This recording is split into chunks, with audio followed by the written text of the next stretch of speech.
Okay વિદ્યાર્થી મિત્રો, તો આપણે આપણું લેક્ચર સ્ટાર્ટ કરીએ. જે બી બાકીના મિત્રો છે એ પણ જોઈન થતા રહેશે અને આપણે આપણો સમય વેસ્ટ ન કરીએ અને કમ્પ્લીટ સમય આપણે સ્ટાર્ટ કરીએ. આમ તો ગઈકાલે પણ આપણે લાઈવ ક્લાસ રાખ્યો હતો, પણ સ્કૂલની અંદર અમુક લાઇટના પ્રોબ્લેમના કારણે આપણે લાઈવ ક્લાસ કેન્સલ કરવો પડ્યો. તો આપણે એના માટે આજે મળ્યા છીએ. હવે આપણે ચેપ્ટર નંબર 11 સ્ટાર્ટ કર્યું છે મિત્રો. તમને સ્ક્રીન પણ દેખાતી હશે.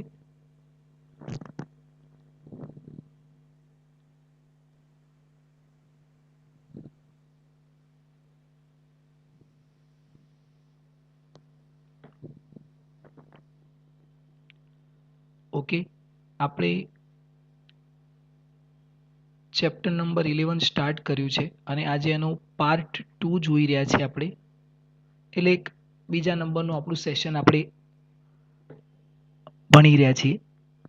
હવે પહેલા સેશનની અંદર આપણે વાત કરી કે આપણા ચેપ્ટરનું જે ટાઇટલ છે એના વિશે આપણે ઘણી બધી ડિટેલમાં ચર્ચા કરી કે આપણા ચેપ્ટરનું ટાઇટલ છે કે દ્રવ્ય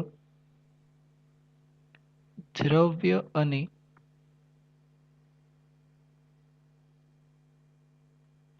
વિકિરણનો દ્વૈત સ્વભાવ. બરાબર છે? ચાલો, આપણે હવે એની અંદર પહેલા દ્રવ્ય વિશે વાત કરી હતી કે દ્રવ્ય શું છે, એના કયા કયા ગુણધર્મો છે. તો દ્રવ્ય એટલે કણ. બરાબર છે ને મિત્રો? દ્રવ્ય એટલે કણ કે જે સીધી રેખામાં ગતિ કરે, જેને આપણે થ્રો કરીએ તો એ ટકરાય છે, અથડાય છે. બીજું કે એની જોડે દળ હોય, એની જોડે વેગ હોય, એટલે એની જોડે વેગમાન હોય છે અને એની જોડે ઉર્જા પણ હોય છે. આ કોના ગુણધર્મો છે મિત્રો? દ્રવ્યના ગુણધર્મો છે. બરાબર છે? બીજું કે એના પછી આપણે જોયું વિકિરણ. આ વિકિરણ વિશે આપણે જોયું.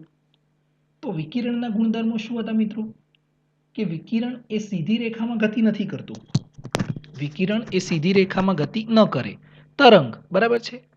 એની જોડે દળ ન હોય, એની જોડે દળ ન હોય, પણ એની જોડે ઉર્જા હોય છે, એની જોડે તરંગ લંબાઈ હોય છે. કેમ કે તરંગ છે એટલે એની જોડે એક કયો ગુણધર્મ છે? તરંગ લંબાઈનો ગુણધર્મ છે. પણ આપણે એવું સાબિત કરવું છે કે આ દ્રવ્ય જોડે દ્રવ્યનો તો ગુણધર્મ છે જ, પણ બીજો કોનો ગુણધર્મ હોવો જોઈએ? વિકિરણનો. અને વિકિરણ જોડે વિકિરણનો ગુણધર્મ તો છે જ, પણ બીજો કોનો ગુણધર્મ હોવો જોઈએ? દ્રવ્યનો. બરાબર છે મિત્રો? તો એના માટે આપણે અહીંયા આગળ આ અભ્યાસ કરી રહ્યા છીએ. હવે એની અંદર આપણે જોયું કે સૌપ્રથમ એની અંદર ઘણા બધા વૈજ્ઞાનિકોએ પ્રયત્ન કર્યા કે દ્રવ્ય અને વિકિરણને એક બતાવવા માટે.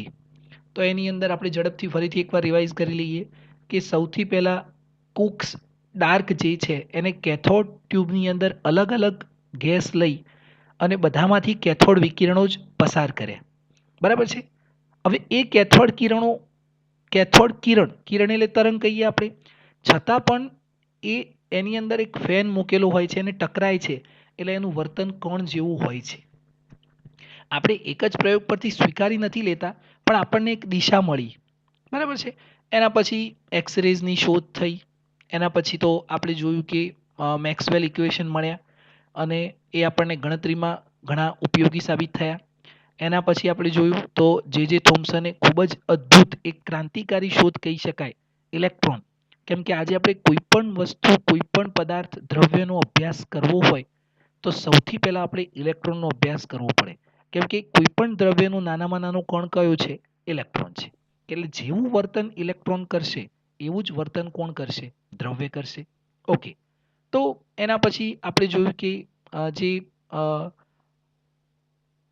ઇલેક્ટ્રોનની કિંમત મળી 1.6 × 10⁻⁹ મિલિકાને પોતાના ઓઇલ ડ્રોપના પ્રયોગ પરથી આપી અને જે થોમ્સને આપણને E/m નું વેલ્યુ આપ્યું 1.276 ગુણ્યા 10^11 કુલમ પર કેજી. તો આ બધા વૈજ્ઞાનિકોનું જે વર્ક હતું એ વર્ક આપણને એક જ દિશા તરફ લઈ જતું હતું કે દ્રવ્ય અને વિકિરણને આપણે એક બતાવીએ. હવે એની અંદર આપણે લાસ્ટ લેક્ચરની અંદર સ્ટાર્ટ કર્યું હતું કે આપણે ઇલેક્ટ્રોન વિશે વાત કરતા હતા. કોના વિશે? ઇલેક્ટ્રોન વિશે. કે ઇલેક્ટ્રોન એક દ્રવ્ય છે પણ આપણે બતાવવું છે કે એ વિકિરણ સ્વરૂપે હોઈ શકે. બરાબર છે. હવે ઇલેક્ટ્રોન જોડે ઉર્જા રહેલી છે. ઇલેક્ટ્રોન જોડે ઉર્જા રહેલી છે. આપણે એ ચર્ચા કરતા હતા. ત્યાંથી આપણે આગળ વધીએ. હવે ઇલેક્ટ્રોન પાસે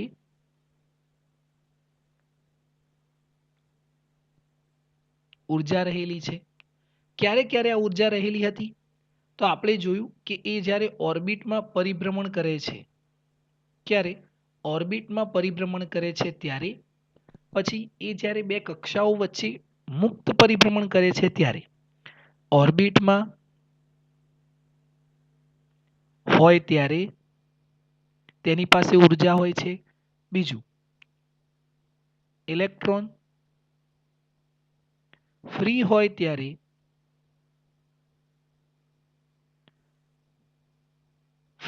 ત્યારે પણ તેની પાસે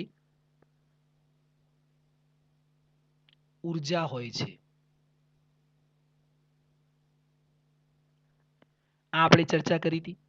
હવે લાસ્ટમાં આપણે એક એવી ચર્ચા કરી હતી કે કોઈ પણ પ્લેટ લઈએ. માનો કે તમે બેઠા છો તો તમારી આસપાસ કોઈ પણ ધાતુની પ્લેટ હોય, કોઈ પણ મટીરિયલ હોય.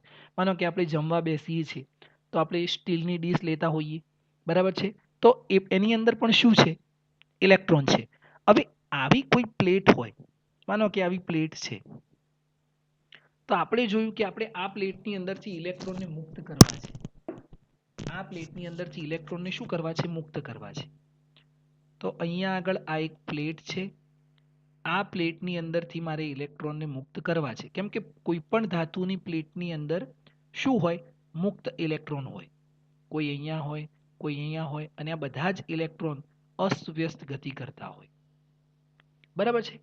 પણ આ ધાતુની પ્લેટ જેટલા અંદર ઇલેક્ટ્રોન હોય એટલા જ શું હોય? પ્રોટોન પણ હોય. જેટલા ઇલેક્ટ્રોન હોય એટલા જ શું હોય? પ્રોટોન પણ હોય. એટલે અહીંયા આપણે મૂકી દઈએ +E. અહીંયા પણ છે, +E અહીંયા પણ છે, +E અહીંયા પણ છે, +E અહીંયા પણ છે. એટલે કે એપ્રોક્સિમેટલી તમારે યાદ રાખવાનું કે જેટલા ઇલેક્ટ્રોન હોય એટલા જ શું હોય? પ્રોટોન હોય. બરાબર છે. એટલે આ ધાતુની દ્રષ્ટિએ કેવું છે? મતલબ કે વિદ્યુતની દ્રષ્ટિએ કેવું છે? તટસ્થ છે. આ કોઈ શું છે? ધાતુની પ્લેટ. આ ધાતુની પ્લેટ છે. હવે આપણે કીધું કે આમાંથી ઇલેક્ટ્રોન બહાર નીકળી શકે. આ ઇલેક્ટ્રોન બહાર નીકળી શકે. જેવી રીતે અહીંયા આગળ આ એક કક્ષા છે, આ બીજી કક્ષા છે, આ ત્રીજી કક્ષા છે. અહીંયા રહેલા ઇલેક્ટ્રોનને તમે આ ધરાવસ્થા કહેવાય ને. તમે કેમિસ્ટ્રીમાં આને શું કહો? ધરાવસ્થા, ગ્રાઉન્ડ લેવલ કહેવાય ને. તો આને તમે ઉર્જા આપો તો આ ઇલેક્ટ્રોન અહીંયા ગયો. એને વધુ ઉર્જા મળે તો અહીંયા જાય, અને એનાથી વધુ ઉર્જા મળે તો શું આ પ્લેટને છોડી અને આ બહાર આવી શકે? તો આપણે કીધું કે જ્યારે આ ઇલેક્ટ્રોન અહીંયા બહાર જાય છે, આ ઇલેક્ટ્રોન બહાર જવાનો પ્રયત્ન કરે છે, તો જેવો અહીંયાથી ઇલેક્ટ્રોન મુક્ત થશે એટલે આ ધાતુની અંદર કેવો ચાર્જ આવી જશે? ધન ચાર્જ આવશે. ધન ચાર્જ એટલે ધન વીજભાર આવશે. કેમ કે આ ઇલેક્ટ્રોન બહાર ગયો એટલે આ ઋણ વીજભાર, તો અહીંયા કયું થઈ ગયું? ધન વીજભારિત થઈ ગઈ. હવે આ જે ઇલેક્ટ્રોન જાય છે એને આ ધન વીજભાર ફરીથી કુલંબ બળના કારણે, અહીંયા સુધી આપણે ચર્ચા કરી હતી મિત્રો,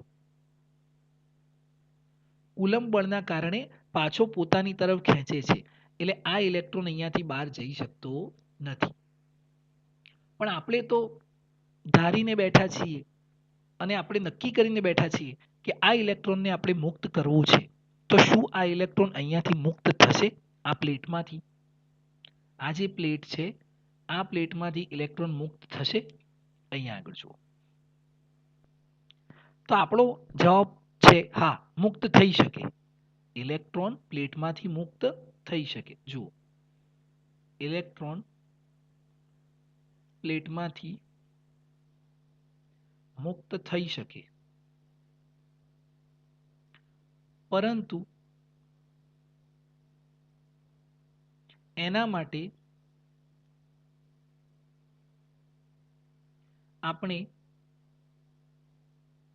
વધારે ઉર્જા આપવી પડે. વધારે ઉર્જા આપવી પડે. કેટલી ઉર્જા? તો એ ઉર્જા કે જેથી આ ઇલેક્ટ્રોન અહીંયાથી બહાર નીકળી શકે. હવે એ જે ઉર્જા છે એ કેટલી હોય અને એ ઉર્જાને આપણે કયા નામથી ઓળખીએ? તો સમજો મિત્રો. માનો કે અહીંયા આગળ આ પ્લેટની અંદર એક ઇલેક્ટ્રોન અહીંયા છે, એક ઇલેક્ટ્રોન અહીંયા છે અને એક ઇલેક્ટ્રોન અહીંયા છે. બરાબર? અને એક ઇલેક્ટ્રોન અહીંયા છે, બિલકુલ સપાટીની નજદીક. હવે જુઓ, હું આ ઇલેક્ટ્રોનને ઉર્જા આપું છું, હું આ ઇલેક્ટ્રોનને પણ ઉર્જા આપું છું, હું આ ઇલેક્ટ્રોનને પણ ઉર્જા આપું છું અને આ ઇલેક્ટ્રોનને પણ ઉર્જા આપું છું. હવે કયા ઇલેક્ટ્રોનને સપાટીમાંથી બહાર નીકળવા માટે ઓછી ઉર્જાની જરૂર પડશે? જણાવશો મને તમે? કયા ઇલેક્ટ્રોનને બહાર નીકળવા માટે સૌથી ઓછી ઉર્જાની જરૂર પડે?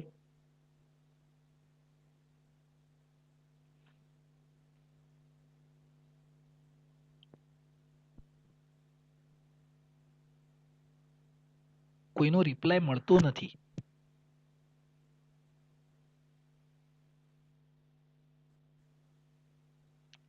આ જે પ્લેટ છે એની અંદર મેં 4 ઇલેક્ટ્રોન બતાવ્યા છે ને, તો કયા ઇલેક્ટ્રોનને પ્લેટમાંથી બહાર નીકળવા માટે સૌથી ઓછી ઉર્જાની જરૂર પડે?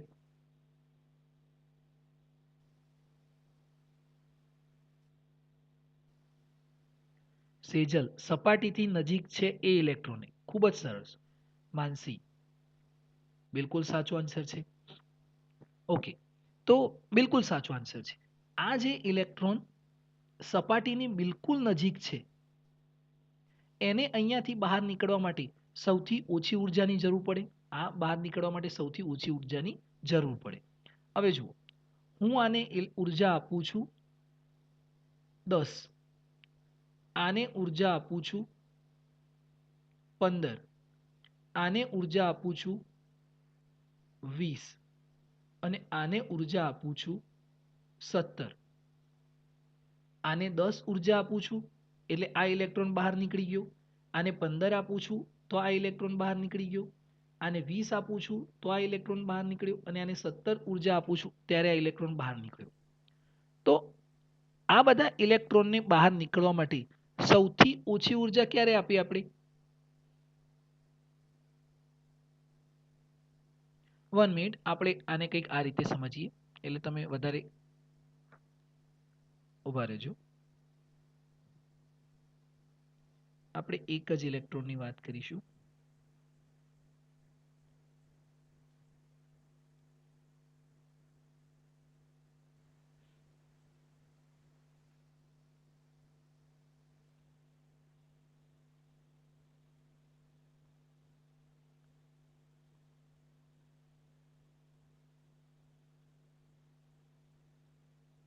વન મિનિટ બીજું. ચાલો, હવે ધ્યાન આપજો. ઓકે, આ ઇલેક્ટ્રોન જે છે એને હું 10 ઉર્જા આપું છું તો એ બહાર નીકળી જાય છે. શું થાય છે? બહાર નીકળી જાય છે. હવે હું એને 15 ઉર્જા આપું તો એ ઇલેક્ટ્રોન બહાર નીકળે કે ના નીકળે? એ જ ઇલેક્ટ્રોનને જે સપાટીની નજદીક છે એને મેં 10 ઉર્જા આપી તો એ બહાર નીકળી ગયો, તો 15 આપું તો બહાર નીકળે કે ના નીકળે? જલ્દી ફાસ્ટ રિપ્લાય આપવાનો.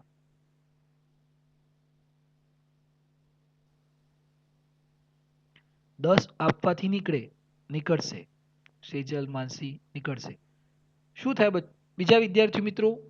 તમે પણ રિપ્લાય આપી શકો છો કે 10 આપવાથી એ સપાટીમાંથી બહાર નીકળશે. તો હેતવી, રાગીણી, બરાબર છે, તો 15 ઉર્જા આપવાથી એ નીકળશે જ. ચલો, હવે હું એને 20 ઉર્જા આપું તો નીકળે કે ના નીકળે? 20 ઉર્જા આપું તો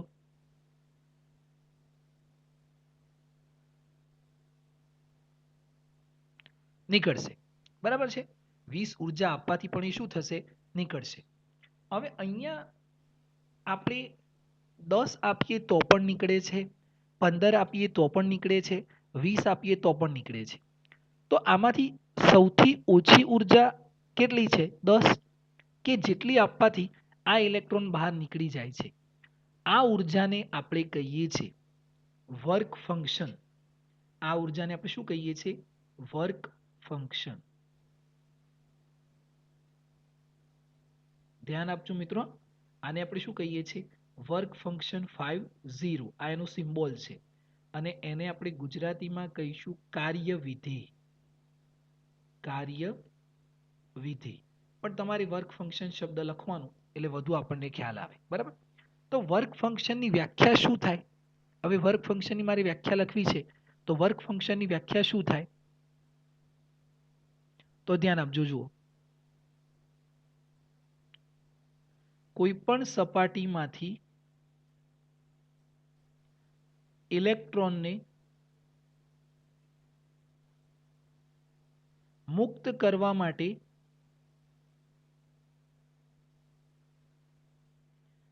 આપવી પડતી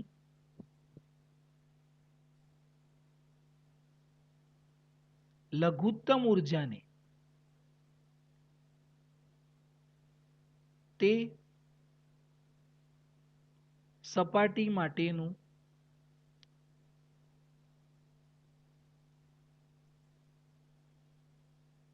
વર્ક ફંક્શન 50 કહે છે.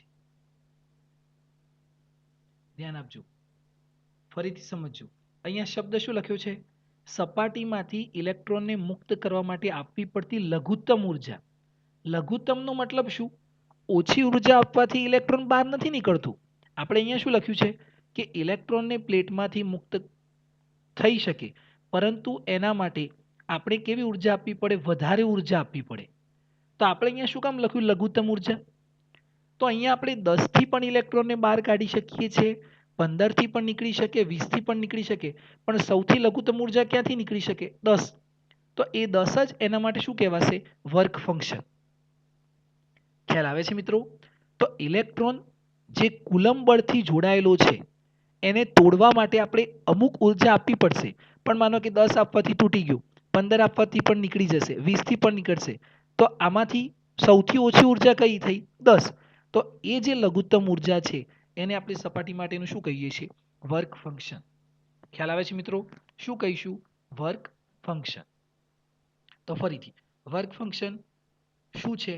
સપાટીમાંથી ઇલેક્ટ્રોનને મુક્ત કરવા માટે આપવી પડતી લઘુત્તમ ઉર્જાને તે સપાટી માટેનું વર્ક ફંક્શન કહે છે. હવે મને તમારે રિપ્લાય આપવાનું છે બહુ ઝડપી, કે 10, 15 અને 20 આમાંથી વર્ક ફંક્શન કોને કહેવાય? જેને ખ્યાલ આવ્યો હશે એ ફટાફટ રિપ્લાય આપશે. હેતવી, મહેક, બરાબર છે, દર્પણ, રાગિની, સિયા, સિદ્ધિ, કિરણ, સ્મિત, વૈભવી, મયુરી, પાર્થ, જૈનિલ, ઉર્વી, નિરાલી.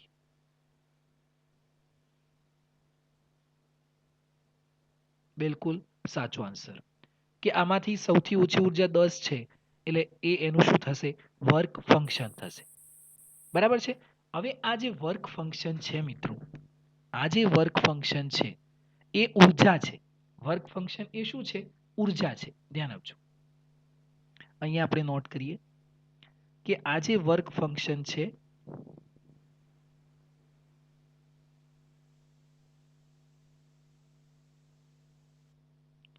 એ ઉર્જા છે, એક પ્રકારની ઉર્જા છે. અને આ વર્ક ફંક્શનનો જે ઉર્જાનો એકમ છે એ એકમને આપણે ઇલેક્ટ્રોવોલ્ટ કહીએ છીએ. શું કહીએ છીએ? ઇલેક્ટ્રોવોલ્ટ. ઇલેક્ટ્રોવોલ્ટ. હવે અત્યાર સુધી આપણે ઉર્જાનો એકમ કયો લેતા હતા? જૂલ લેતા હતા. બરાબર છે ને મિત્રો? પણ હવે આપણે ઉર્જાનો એકમ કયો લીધો? ઇલેક્ટ્રોવોલ્ટ. બરાબર છે? ઇલેક્ટ્રોવોલ્ટ કોને કહેવાય? તો એક ઇલેક્ટ્રોનને 1 વોલ્ટ જેટલું વિદ્યુત સ્થિતિમાન આપવાથી એને જે ઉર્જા મળે છે એને 1 ઇલેક્ટ્રોવોલ્ટ કહેવાય. ફરીથી હું વ્યાખ્યા લખતો નથી કેમ કે એની કોઈ જરૂર નથી, પણ તમારે યાદ રાખવાનું કે કોઈ એક ઇલેક્ટ્રોન હોય એને 1 વોલ્ટ જેટલો આપણે વિદ્યુત સ્થિતિમાનનો તફાવત આપીએ, એટલે વિદ્યુત સ્થિતિમાન આપીએ, વોલ્ટ આપીએ, તો એને જે ઉર્જા મળે છે એને 1 ઇલેક્ટ્રોવોલ્ટ કહેવાય. બરાબર છે? અને અહીંયા 1 ઇલેક્ટ્રોવોલ્ટ બરાબર 1.6 ઇન્ટુ 10⁻⁻19 જૂલ થાય. આ એક રિલેશન તમારે યાદ રાખવાનું છે. ઘણીક વાર જરૂર પડે કે ઉર્જા ઇલેક્ટ્રોવોલ્ટમાં હોય તો આપણે એને જૂલમાં કન્વર્ટ કરવી હોય તો આ રીતે આપણે એને કરી શકીએ છીએ. બરાબર? તો વર્ક ફંક્શન એટલે શું? જે લઘુત્તમ ઉર્જા આપવાથી ઇલેક્ટ્રોન સપાટીમાંથી મુક્ત થઈ શકે એને આપણે શું કહીએ છીએ? Work function. લઘુત્તમ ઉર્જા આપવાથી એટલે વર્ક ફંક્શન એ એક પ્રકારની શું છે? ઉર્જા જ છે. બરાબર છે? એને આપણે કાર્ય વિધેય પણ કહી શકીએ છીએ. ઓકે. હવે આ વર્ક ફંક્શન જે છે એ દરેક ધાતુ માટે અલગ અલગ હોય. વર્ક ફંક્શન એ દરેક ધાતુ માટે કેવું હોય? અલગ અલગ હોય. કેમ કે દરેક ધાતુમાંથી ઇલેક્ટ્રોનને મુક્ત કરવા માટે અલગ અલગ ઉર્જા જોઈએ. એલ્યુમિનિયમ હોય તો એને અમુક ઉર્જા આપવાથી એમાંથી ઇલેક્ટ્રોન મુક્ત થાય. પછી સ્ટીલ હોય તો એમાંથી અમુક ઇલેક્ટ્રોન આપવાથી ઇલેક્ટ્રોન મુક્ત થાય.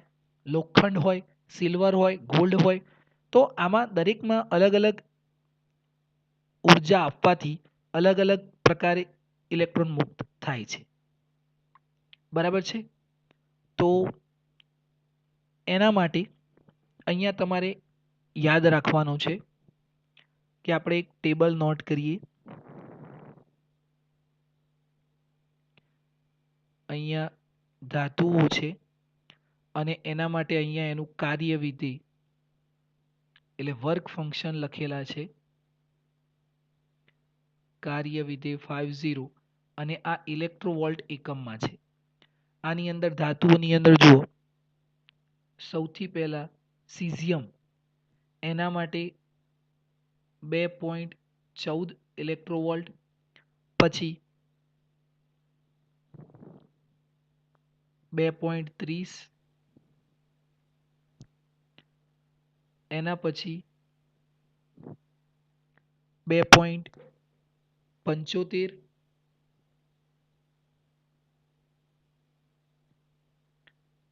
પછી 3.20,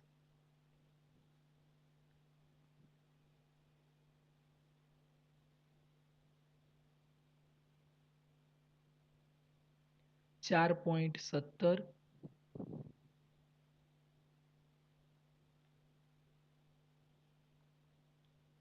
4.28. બરાબર છે?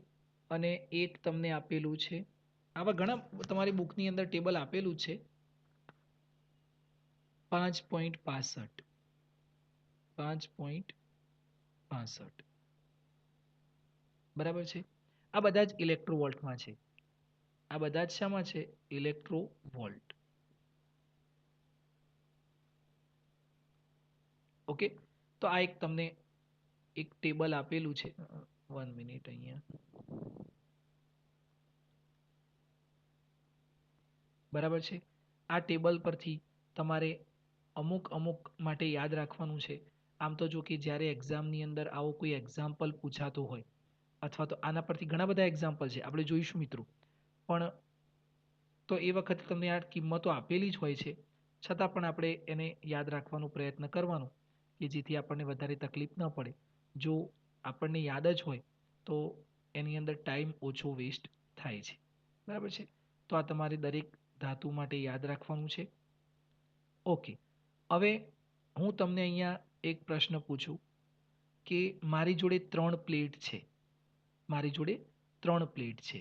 એક સીઝિયમની પ્લેટ છે, પછી એક એલ્યુમિનિયમની પ્લેટ છે અને એક સોડિયમની પ્લેટ છે. તો હું કોને ઓછી ઉર્જા આપું તો પણ એમાંથી ઇલેક્ટ્રોન બહાર નીકળી શકે? સીઝિયમ A3 સરસ, બિલકુલ સાચો આન્સર. બરાબર. પ્રીત, સેજલ, રાગિની, ખૂબ જ સરસ. ઉર્વી, યશવી, માનસી, જીનેશ્વરી, બિલકુલ સાચો આન્સર. તો સીઝિયમ માટે ખૂબ જ સરસ વિદ્યાર્થી મિત્રો. સીઝિયમ માટે આપણે માત્ર 2.14 ઇલેક્ટ્રોવોલ્ટ ઉર્જા આપીએ એટલે એમાંથી ઇલેક્ટ્રોન શું થઈ જાય? મુક્ત થઈ જાય, ફ્રી થઈ જાય. બરાબર છે. પણ મારે જો પોટેશિયમમાંથી પ્લેટિનમમાંથી ઇલેક્ટ્રોન મુક્ત કરવા હોય તો એમાંથી મારે 5.65 ઇલેક્ટ્રોવોલ્ટ ઉર્જા આપું ત્યારે એમાંથી ઇલેક્ટ્રોન મુક્ત થાય. ખ્યાલ આવે છે? તો આ ઇલેક્ટ્રોનને મુક્ત કરવા માટે આપવી પડતી ઉર્જાને આપણે શું કહીએ છીએ? Work function. ફરીથી એકવાર ધ્યાન આપજો મિત્રો. માનો કે અહીંયા આ એક પ્લેટ લીધી છે મેં, ખૂબ જ સમજવું જરૂરી છે. આ પ્લેટ છે પ્લેટિનમની. હવે મેં આને 2.14 ઇલેક્ટ્રોવોલ્ટ ઉર્જા આપી, આમાંથી ઇલેક્ટ્રોન મુક્ત થશે? હા કે ના? ના ના, બિલકુલ સાચું. કેમ કે એને કેટલી ઉર્જા જોઈએ છે? ઈશા, યશવી, હેમાંશુ, એને કેટલી ઉર્જા જોઈએ? તો એને ઉર્જા જોઈએ 5.65. હવે હું આને ધ્યાન આપજો, 6 ઇલેક્ટ્રોવોલ્ટ ઉર્જા આપું તો આમાંથી ઇલેક્ટ્રોન નીકળશે? હા, કેમ કે એ 5.65 કરતાં કેવી છે? વધારે છે. ખૂબ જ સરસ મિત્રો. તો આમાંથી આટલી ઉર્જા આપવાથી, જેવી આપણે આટલી ઉર્જા આપીએ છીએ તરત જ આમાંથી ઇલેક્ટ્રોન શું થાય છે? મુક્ત થાય છે. તો ઇલેક્ટ્રોનને મુક્ત કરવા માટે જે એનું કાર્ય વિધેય છે, ઓછામાં ઓછી તમારે એટલી ઉર્જા તો આપવી પડે. બરાબર છે. તમે એટલી ઉર્જા આપશો તો જ એમાંથી ઇલેક્ટ્રોન મુક્ત થશે.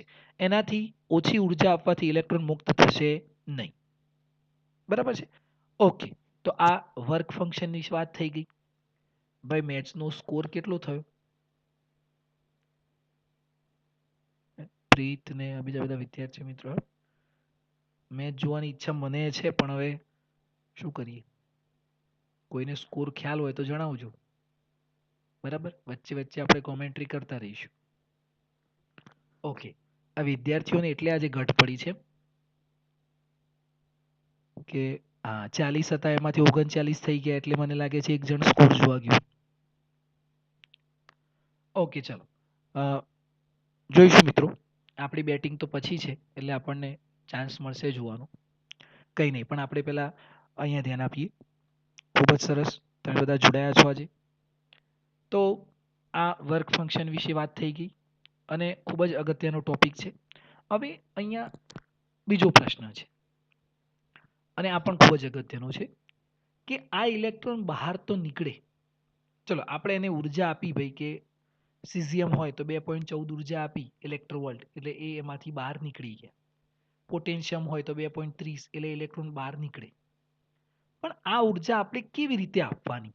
ઉર્જા આપવાની પણ કોઈ પદ્ધતિ તો હોવી જોઈએ ને, કે મારે પ્લેટમાંથી ઇલેક્ટ્રોન બહાર કાઢવો છે તો એને હું કેવી કેવી રીતે ઉર્જા આપી શકું?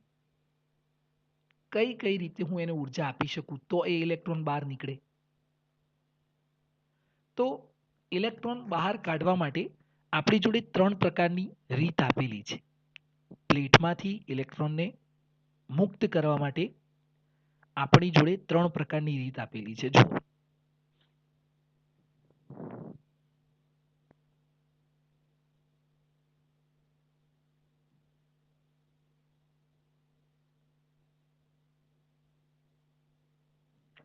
કોઈ પણ ધાતુની પ્લેટમાંથી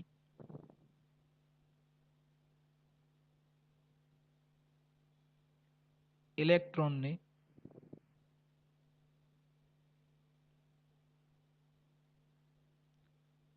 મુક્ત કરવા માટે નીચેની રીતનો ઉપયોગ કરી શકીએ. હવે આમાં કઈ કઈ રીત છે તો જરા એને આપણે સમજીએ અને યાદ રાખવાનો પ્રયત્ન કરીએ.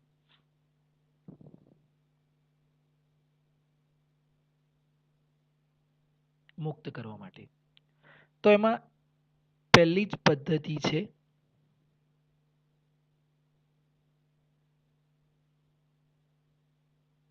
ઉષ્મીય ઉત્સર્જન. ઉષ્મીય ઉત્સર્જન કે ઉષ્મીય ઉત્સર્જનની રીતે પણ આપણે ઇલેક્ટ્રોનને મુક્ત કરી શકીએ. કેવી રીતે? તો માનો કે આ પ્લેટ છે, બરાબર. આ પ્લેટને ઉષ્મીય, આની અંદર શબ્દ કયો સંકળાયેલો છે? ઉષ્મા. ઉષ્મા એટલે શું થાય? હીટ થાય. ઉષ્માનો મતલબ જ શું થાય? હીટ. બરાબર છે. તો આ પ્લેટની આપણે ઉષ્મા આપીએ, કોઈ પણ માનો કે એ પ્લેટને આપણે એક સ્ટવ પર મૂકી દઈએ તો સ્ટવમાંથી એને ઉર્જા મળે, ઉષ્મા મળે. બરાબર છે. કોઈ એને બહુ વધારે અગ્નિ હોય એની આસપાસ રાખીએ તો પણ એને ઉષ્મા મળે. તો આને આપણે ઉષ્મા આપીએ તો આપણે જેવી આને ઉષ્મા આપીશું, અહીંયાથી આપણે માનો કે આને ઉષ્મા આપીએ છીએ, તો આ જેમ જેમ ઉષ્મા લેશે એમ એમાંથી ઇલેક્ટ્રોન શું થશે? મુક્ત થશે. તો એક પદ્ધતિ આ છે. ઉષ્મીય રીતે આપણે ઇલેક્ટ્રોનનું ઉત્સર્જન કરી શકીએ. ઇલેક્ટ્રોનને મુક્ત કરવા એનો મતલબ શું? ઉત્સર્જન કરવા. આ પ્લેટમાંથી ઇલેક્ટ્રોનનું મુક્ત થવું એટલે ઇલેક્ટ્રોનનું ઉત્સર્જન થવું, એવો શબ્દ આપણે કહી શકીએ. બરાબર છે.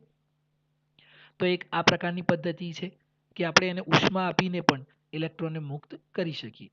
જેવી રીતે કોઈ ધાતુની પ્લેટ તડકામાં પડી રહી હોય અને આપણે થોડીક વાર પછી ટચ કરીએ તો એ શું થઈ જાય છે? ગરમ થઈ જાય છે. અથવા તો આપણે કોઈ રસોઈની અંદર જે આપણે વાસણ યુઝ કરીએ છીએ, તો કોઈ પણ રસોઈનું વાસણ આપણે સ્ટવ પર મૂકીએ તો પછી એ ગરમ થયા પછી આપણે એને પકડવા માટે કઈ ચીપિયાની જરૂર પડે છે. બરાબર છે. સાણસીની જરૂર પડે. આપણે એને ડાયરેક્ટ ટચ કરી શકતા નથી. બરાબર છે. તો આ રીતે પણ આપણે એમાંથી ઇલેક્ટ્રોન મુક્ત કરી શકીએ છીએ. બીજી પદ્ધતિ જે છે એને આપણે કહીએ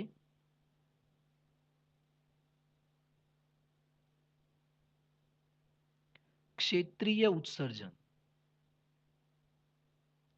ક્ષેત્રીય ઉત્સર્જન એટલે એને આપણે કહીએ છીએ ફિલ્ડ એમિશન. શું કહીએ? Field emission. ક્ષેત્રીય એટલે ફિલ્ડ અને ઉત્સર્જન એટલે એમિશન. વારે ઘડી આ લાઈનો પડી જાય છે. Okay, field emission. હવે આની મદદથી કેવી રીતે ઇલેક્ટ્રોનનું ઉત્સર્જન કરી શકાય? તો ક્ષેત્રીય એટલે આપણે આની આજુબાજુ ઇલેક્ટ્રિક ફિલ્ડ એપ્લાઇડ કરી શકીએ. ફિલ્ડ એમિશન એટલે ઇલેક્ટ્રિક ફિલ્ડ. માનો કે આ ધાતુની પ્લેટ છે. હવે મારે આમાંથી ઇલેક્ટ્રોનને મુક્ત કરવા છે, તો હું આની આજુબાજુ જો ઇલેક્ટ્રિક ફિલ્ડ એપ્લાઇડ કરું, ઇલેક્ટ્રિક ફિલ્ડ એટલે શું? પોઝિટિવ અને નેગેટિવ, પ્લસથી માઇનસ તરફ ઇલેક્ટ્રિક ફિલ્ડ હોય. જો આની આસપાસ આપણે ઇલેક્ટ્રિક ફિલ્ડ એપ્લાઇડ કરીએ તો આમાંથી ઇલેક્ટ્રોન કઈ બાજુ જશે? આની અંદર રહેલા ઇલેક્ટ્રોન કઈ બાજુ જાય? જે બાજુ પોઝિટિવ હોય એ બાજુ, આ બાજુ જાય. તો એની જાતે એ આ પ્લેટમાંથી બહાર નીકળી જાય છે. પણ આ ઇલેક્ટ્રિક ફિલ્ડ કેટલી હોવી જોઈએ? તો આ ઇલેક્ટ્રિક ફિલ્ડ 10^8 વોલ્ટ પર મીટર, આટલી પ્રબળ ઇલેક્ટ્રિક ફિલ્ડ હોવી જોઈએ. 10^8, -8 નથી. 10^8 એટલે 10 ની પાછળ 8 ઝીરો આપણે લગાવીએ, બરાબર છે. એટલે ખૂબ જ મોટી કિંમત થઈ ગઈ. એટલું આપણે જો ઇલેક્ટ્રિક ફિલ્ડ એપ્લાઇડ કરીએ કોઈ પણ પ્લેટની આસપાસ, તો એ પ્લેટમાંથી એની જાતે જ ઇલેક્ટ્રોન ઓટોમેટિકલી બહાર આવી જાય છે. એ ઇલેક્ટ્રિક ફિલ્ડ એને પોતાની તરફ ખેંચી લે છે. તો આ રીતે પણ આપણે ઇલેક્ટ્રોનને ઉત્સર્જિત કરી શકીએ છીએ. બરાબર છે મિત્રો. અને ત્રીજું જે એના પછી છે એને આપણે કહીએ ફોટો ઇલેક્ટ્રિક ઉત્સર્જન. ત્રીજું જે છે એને આપણે શું કહીએ છીએ?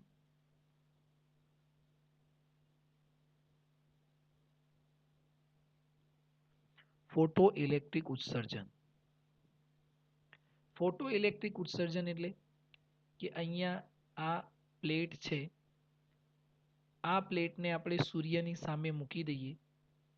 માનો કે આ સૂર્ય છે, તો આ સૂર્યમાંથી પ્રકાશ અહીંયા આપાત થયા કરે છે સતત, અને આ પ્લેટ ગરમ થાય છે. ધીમે ધીમે ધીમે પ્લેટ ગરમ થાય છે, અને ગરમ થાય એટલે પછી શું કરશે?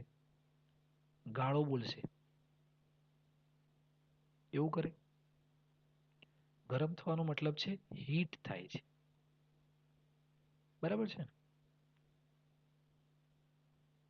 ઓકે, તો આ મારામારી એવું નહીં કરે. એ તો ગરમ થશે એટલે શું કરશે, ધીમે ધીમે ગરમ થશે. આ જ્યારે સૂર્યના પ્રકાશના કિરણો એના પર પડશે, આમ ધીમે ધીમે આમ પડતા રહેશે એટલે ધીમે ધીમે ગરમ થશે અને ધીમે ધીમે આને ઉર્જા મળતી જશે. અને જ્યારે આ પ્લેટ માનો કે સિઝિયમની હોય તો 2.14 જેટલી ઉર્જા મળે એટલે એમાંથી ઇલેક્ટ્રોન શું થશે, મુક્ત થશે. આ જે ઘટના છે એને આપણે ફોટો ઇલેક્ટ્રિક ઉત્સર્જન કહીએ છીએ. ફોટો ઇલેક્ટ્રિક એટલે પ્રકાશનું શોષણ કરી, ફોટો એટલે પ્રકાશનું શોષણ કરી અને એમાંથી ઇલેક્ટ્રોનને મુક્ત કરવાની જે ઘટના છે એને આપણે કહીએ છીએ ફોટો ઇલેક્ટ્રિક ઉત્સર્જન. બરાબર છે. તો આ પ્રકારે આપણે અલગ અલગ ત્રણ રીતે આપણે ઇલેક્ટ્રોનનું ઉત્સર્જન કરી શકીએ છીએ. ખ્યાલ આવે મિત્રો? ઉષ્મીય ઉત્સર્જન, ક્ષેત્રીય ઉત્સર્જન અને ફોટો ઇલેક્ટ્રિક ઉત્સર્જન. આમાં જનરલી આપણે ફોટો ઇલેક્ટ્રિક ઉત્સર્જનને આગળ જતાં પણ ભણીશું. બરાબર છે. કેમ કે મોટા ભાગે આપણે એ રીતે ઇલેક્ટ્રોનનું ઉત્સર્જન કરતા હોઈએ છીએ. હવે અહીંયા આગળ આ એક વેલ્યુ યાદ રાખજો મિત્રો, કે 10⁸ વોલ્ટ પર મીટર. 10⁸ વોલ્ટ પર મીટર. ધ્યાન આપજો. આપણે અહીંયા નોટ કરવા જે પોઈન્ટ છે, ઓકે, આ વેલ્યુ યાદ રાખજો કે કેટલું વિદ્યુત ક્ષેત્ર હોવું જોઈએ તો આ ઇલેક્ટ્રોન મુક્ત થશે, 10⁸ વોલ્ટ પર મીટર. ચલો, તમને ખ્યાલ આવશે ઉષ્મીય ઉત્સર્જન કોને કહેવાય, ક્ષેત્રીય ઉત્સર્જન કોને કહેવાય અને ફોટો ઇલેક્ટ્રિક ઉત્સર્જન કોને કહેવાય. એના શબ્દ ઉપરથી જ તમે લખી શકો, તમારે વાંચવાની પણ જરૂર ન પડે. બરાબર છે. વર્ક ફંક્શન કોને કહેવાય એ તમને સમજાય. પછી એનો એકમ શું છે, ઇલેક્ટ્રોવોલ્ટ કોને કહેવાય એ પણ ખ્યાલ આવે. અને 1 ઇલેક્ટ્રોવોલ્ટ બરાબર કેટલી ઉર્જા થાય એ પણ આપણે સમજી શકીએ. અને આ ધાતુઓ માટે એના વર્ક ફંક્શન આપેલા છે. 2-3 વર્ક ફંક્શન તમારે યાદ રાખવાના. બધા જ યાદ રાખવા એ જરૂરી નથી. બરાબર છે. કેમ કે એ તમને એક્ઝામ્પલની અંદર અથવા એક્ઝામની અંદર કોઈ એક્ઝામ્પલ પૂછાયો હોય તો તમને મોટા ભાગે આપેલા જ હોય છે. પણ મેં તમને કીધું એમ કે બને ત્યાં સુધી તમારે પ્રયત્ન કરવાનું, તો તમને એ ઝડપથી યાદ રહી જાય. ખ્યાલ આવશે મિત્રો? તો એ તમારે યાદ રાખવાનું છે. બીજું, અહીંયા આપણે જોયું કે આ વર્ક ફંક્શન જે છે આ એની વ્યાખ્યા છે મિત્રો. બરાબર છે. તો આ વ્યાખ્યા યાદ રાખવાની કે સપાટીમાંથી ઇલેક્ટ્રોનને મુક્ત કરવા માટે આપવી પડતી લઘુત્તમ ઉર્જાને શું કહીએ છીએ? લઘુત્તમ ઉર્જાને તે સપાટી માટેનું શું કહે છે? વર્ક ફંક્શન કહે છે. એટલે કે કાર્ય વિધેય કહે છે. એને આપણે ગુજરાતીમાં કાર્ય વિધેય કહીએ, પણ નોર્મલી આપણે એને વર્ક ફંક્શન થી જ બોલીએ છીએ. અને તમારે પણ લખવાનું વર્ક ફંક્શન જ છે. એનું સિમ્બોલ શું છે? 50. ખ્યાલ આવશે? ઓકે, થોડાક આગળ વધીએ. હવે અહીંયા સુધી ક્લિયર છે મિત્રો? હા કે ના? તો આપણે આગળ વધીએ. ઓકે, ખૂબ જ સરસ મિત્રો, તમારું રિપ્લાય મળે છે. યશવી, આશીષ, પાર્થ, કિરણ, હિતવી, ધ્રુમિન, ખૂબ જ સરસ મિત્રો. તો આપણે હવે આગળ વધીએ. હવે આપણે આગળ એક ખૂબ જ અગત્યનો પ્રયોગ ભણવો છે. અને એ પ્રયોગ ઉપરથી પણ આપણે સાબિત કરવું છે કે દ્રવ્ય અને વિકિરણ એક છે. દ્રવ્ય અને વિકિરણ એક છે. આ આપણે શાનો અભ્યાસ કર્યો? ઇલેક્ટ્રોનને મુક્ત કરવા માટે. હવે ઇલેક્ટ્રોન જો એકવાર મુક્ત થઈ ગયું પ્લેટમાંથી, તો પછી આપણે એનો ઉપયોગ કરી અને અલગ અલગ પ્રયોગ પરથી દ્રવ્ય અને વિકિરણને એક સાબિત કરી શકીએ છીએ. તો એવો જ એક પ્રયોગ જે છે, હોલવાશ અને લેનાર્ડનો પ્રયોગ. હોલવાશ અને લેનાર્ડનો પ્રયોગ. આ હોલવાશ અને લેનાર્ડ એ બંને વૈજ્ઞાનિક છે અને એમને આ જે ઇલેક્ટ્રોન છે, મુક્ત ઇલેક્ટ્રોન, એનો ઉપયોગ કરી અને દ્રવ્ય અને વિકિરણને એક સમજવાનો પ્રયત્ન કર્યો. બરાબર છે. એનો ડાયાગ્રામ તમને દેખાય છે. એમને જે પ્રાયોગિક ગોઠવણી કરી છે એની પ્રાયોગિક ગોઠવણી પણ તમને દેખાય છે. હવે આની અંદર બીજું એક, આ પ્રયોગને ભણતા પહેલા આપણે 2 શબ્દો સમજવા છે. એક છે તીવ્રતા અને બીજું છે આવૃત્તિ. આ 2 શબ્દો આપણે પહેલા સમજી લઈએ, એના પછી આપણે પ્રયોગનો અભ્યાસ કરીશું. બરાબર ને મિત્રો?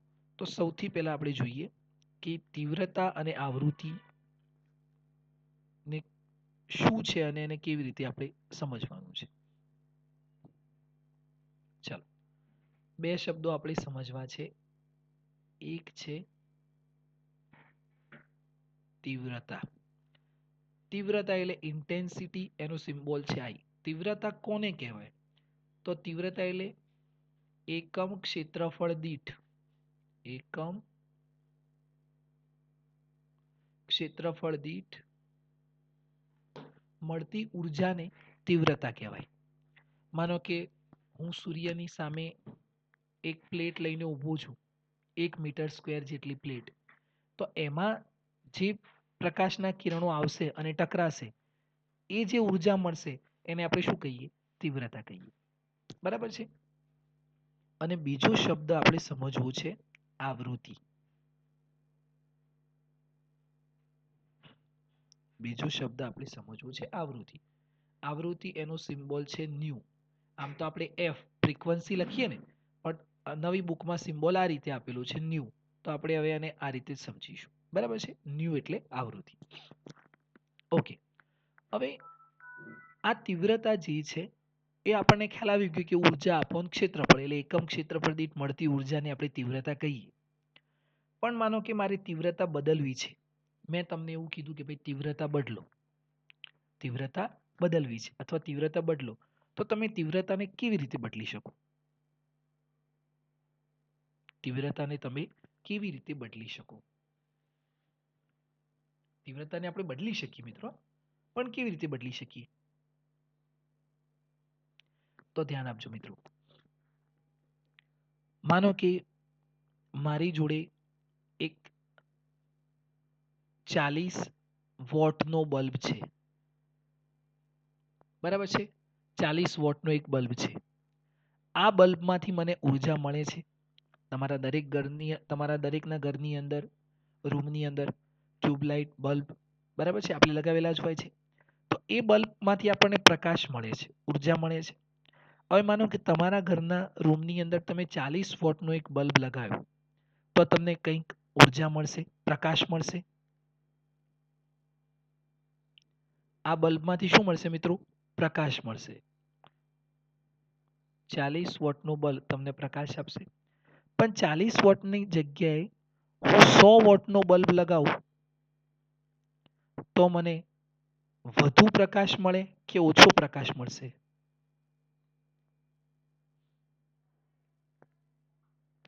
વધુ પ્રકાશ મળે કે ઓછો પ્રકાશ મળશે?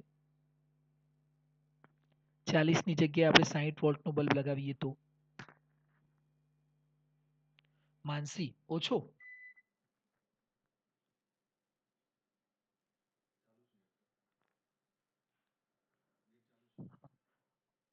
ઓછો પ્રકાશ કેવી રીતે મળે?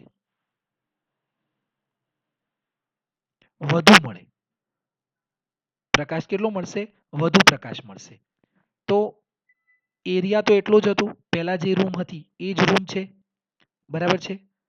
અને એની અંદર 40ની જગ્યાએ 100નો લગાવીએ તો વધુ મળે. ખૂબ જ સરસ મિત્રો.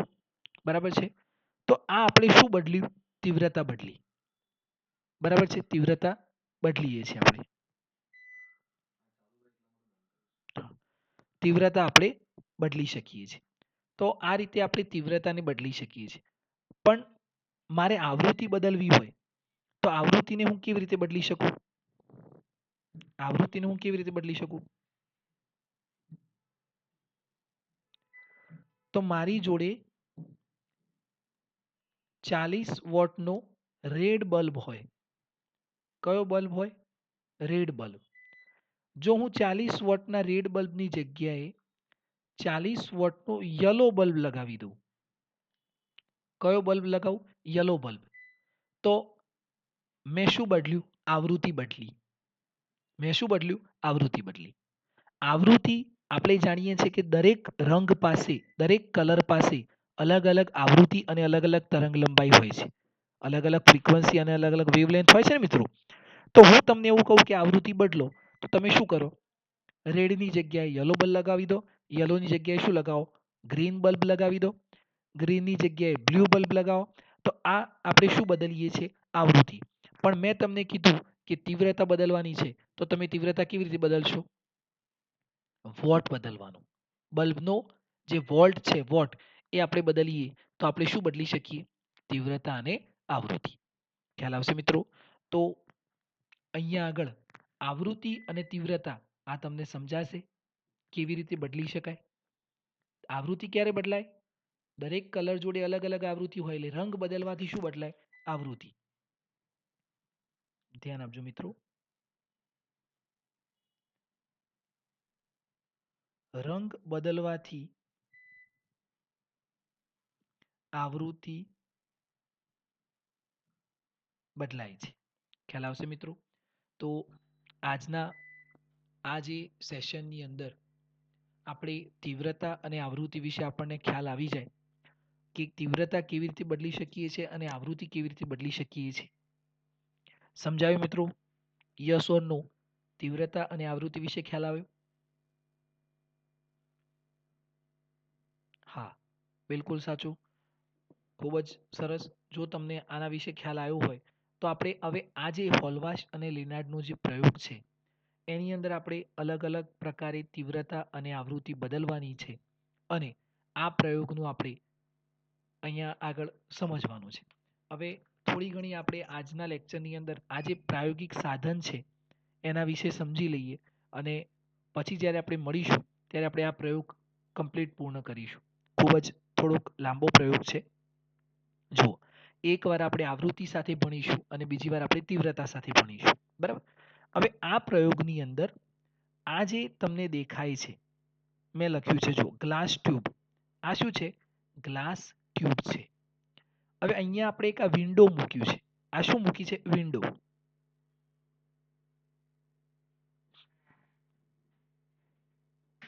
આ વિન્ડો છે. બરાબર? હવે આની સાથે આપણે બે પ્લેટ મૂકી છે. આ એક પ્લેટ અને આ બીજું પ્લેટ. એને આપણે શું કહીએ? ઇલેક્ટ્રોડ કહીએ. અને આની સાથે આપણે અહીંયા વોલ્ટ મીટર જોડેલું છે અને આ પ્લેટની સાથે આપણે એમીટર જોડેલું છે. બરાબર? આ એમીટર. હવે અહીંયાથી એક વાયર અહીંયા લઈને આવ્યા અહીંયા સુધી અને આમાંથી એક વાયર આપણે અહીંયા સુધી લઈને આવ્યા. આ દેખાય છે? આ એક વાયર. બરાબર છે? હવે એની સાથે આપણે એક બેટરી જોઈન કરી છે. આ બેટરી આ રીતે છે પોઝિટિવ અને આ બેટરી અહીંયાથી આમ લઈને આવ્યા આ નેગેટિવ. આ રિહોસ્ટેટ છે. રિહોસ્ટેટનું કામ શું? તો રિહોસ્ટેટની મદદથી આપણે વોલ્ટ બદલી શકીએ છીએ. આ જે વોલ્ટ છે એ વોલ્ટને આપણે બદલી શકીએ. ક્યાંથી? રિહોસ્ટેટની મદદથી. આ રિહોસ્ટેટને તમે આ પોઈન્ટને આમ લઈ જાઓ તો વોલ્ટ બદલાય. આમ લઈ જાઓ તો પણ વોલ્ટ બદલાય.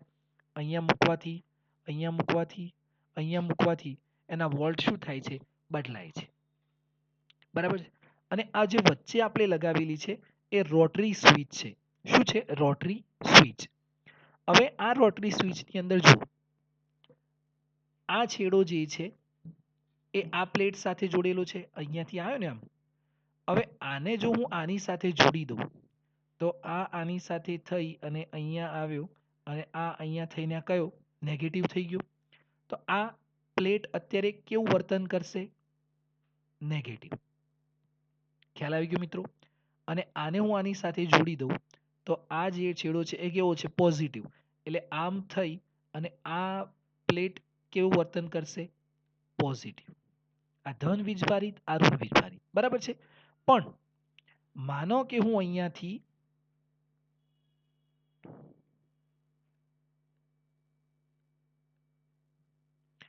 આ જે છે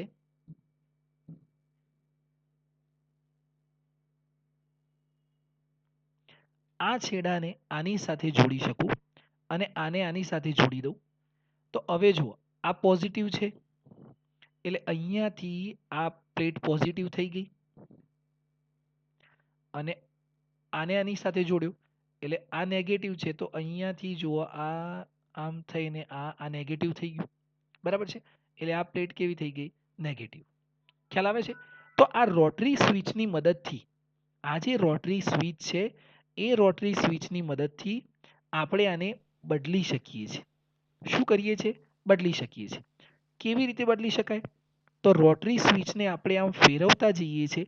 આમ ફેરવીએ તો આની સાથે જોડાય, આમ ફેરવીએ તો આની સાથે જોડે. એટલે આ રોટરી સ્વિચ આપણા દરેકના ઘરની અંદર અત્યારે હોય છે, બરાબર છે. જેવી રીતે આપણે આપણા ફેન માટે રેગ્યુલેટર લગાવીએ તો રેગ્યુલેટરને આપણે ફેરવીએ છીએ, વધારીએ છીએ, ઓછું કરીએ છીએ ફેનની સ્પીડ. તો આ રીતે આ રોટરી સ્વિચ છે. હવે અહીંયાથી આ જે પ્રકાશ છે, આ સૂર્યપ્રકાશ અથવા તો આપણે કોઈ બલ્બ મૂક્યો છે, એમાંથી આ પ્રકાશ આ પ્લેટ ઉપર અથડાય છે. એક વાર, બે વાર, 3 વાર, 4 વાર આ પ્લેટ શું થશે? હીટ થશે, ગરમ થશે. અને પ્લેટ ગરમ થશે એટલે એમાંથી ઇલેક્ટ્રોન શું થશે? મુક્ત થશે. હવે આ આપણે જો આને પ્લસ કરી દઈએ, આ પ્લેટને પ્લસ કરીએ તો આ ઇલેક્ટ્રોન નેગેટિવ હોય એ પ્લસ તરફ આકર્ષાય કે ના આકર્ષાય? આકર્ષાય ને.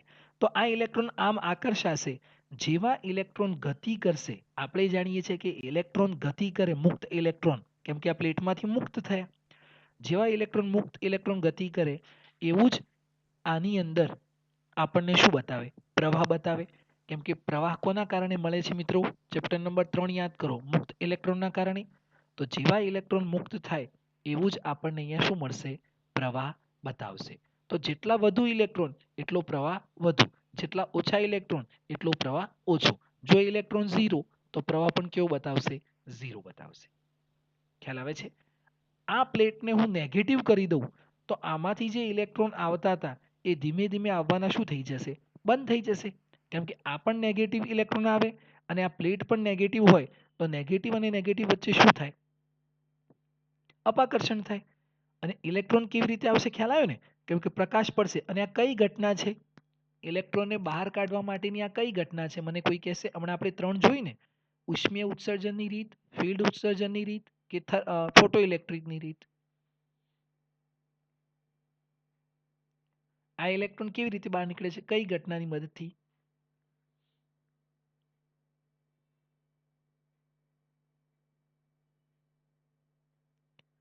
આ પ્રયોગની અંદર ઇલેક્ટ્રોન જે હોલવાશ અને લેનાર્ડ છે એ કેવી રીતે ઇલેક્ટ્રોનને મુક્ત કરે છે?